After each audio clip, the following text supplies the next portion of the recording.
Bonjour. En Conseil des ministres hier, mercredi 31 juillet 2024, le président de la République, Bassirou Diomaye Faye, a donné des instructions pour freiner les accidents de la route, protéger les forêts, mais également trouver des solutions à l'accaparement du littoral, selon Sud Quotidien, qui revient en détail sur les ordres de Diomaye à son gouvernement. Face à la recrudescence constatée des accidents de la route, le chef de l'État a demandé au Premier ministre Ousmane Sonko de tenir, dans les meilleurs délais, une réunion interministérielle restreinte d'évaluation des mesures de prévention et de sécurité routière. Ceci en perspective des prochains événements religieux, Grand Magal de Touba et le Mawlud, entre autres. Rewmi Quotidien renseigne que Ousmane Sonko, le Premier ministre, annonce plus de fermeté avec le Conseil interministériel sur la sécurité routière qui se réunit la semaine prochaine pour évaluer et prendre des résolutions fermes pour mettre un terme au laxisme noté en la matière.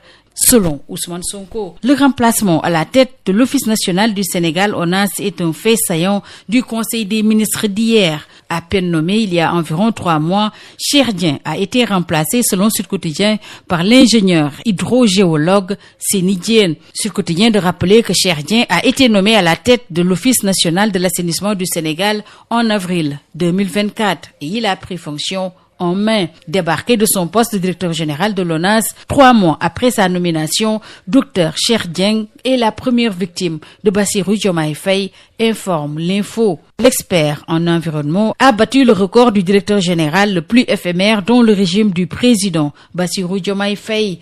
C'est historiquement le premier directeur nommé par le nouveau régime à être débarqué, d'après le quotidien. Et cela juste après un seul trimestre de service, à croire qu'il n'a pas vu les chasse-trappes caché dans les eaux de pluie qu'il était censé nettoyer. Après avoir changé la tête de la hiérarchie, le président Bassirou Diomaye Faye a également changé l'architecture de la police nationale avec des nominations à la sécurité, au GMI, à la DAF et dans d'autres services stratégiques, d'après le quotidien qui parle de grands chamboulements. Parlons économie avec la dénonciation du contrat d'achat d'énergie Sénégal-West African Energy avec la main invisible de la Banque mondiale, selon l'AS.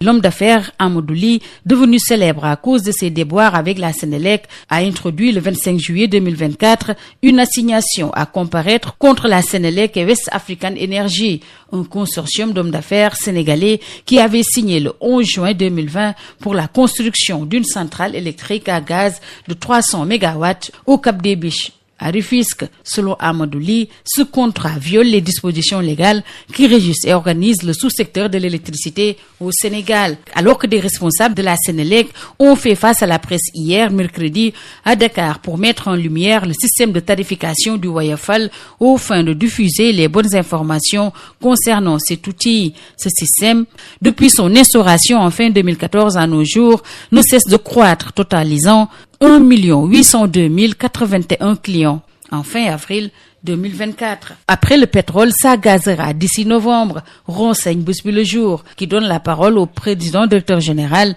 de BP. Il affirme: nous envisageons le premier gaz au cours des 3 ou 4 prochains mois. Après les tests d'étanchéité, nous pourrons commencer à constituer des cargaisons, d'après le président directeur général de BP. Et selon Busby Le Jour, c'est un gisement de 900 milliards de mètres cubes.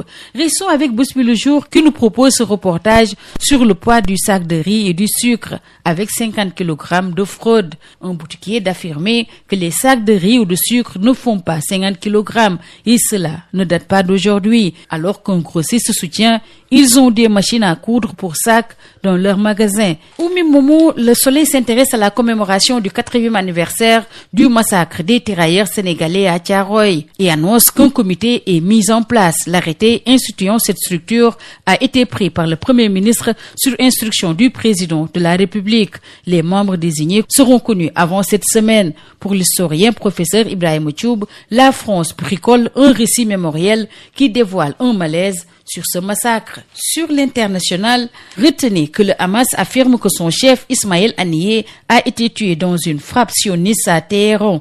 Ceci après sa participation à l'investiture du nouveau président iranien, écrit le Hamas dans un communiqué. Alors que l'ex-dictateur Moussa Dadis Camara de la Guinée a été condamné hier à 20 ans d'emprisonnement pour crime contre l'humanité pour sa responsabilité dans le massacre du 28 septembre 2009.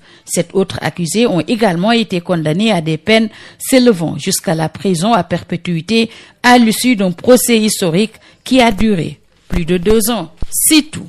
À vos journaux et très bonne lecture.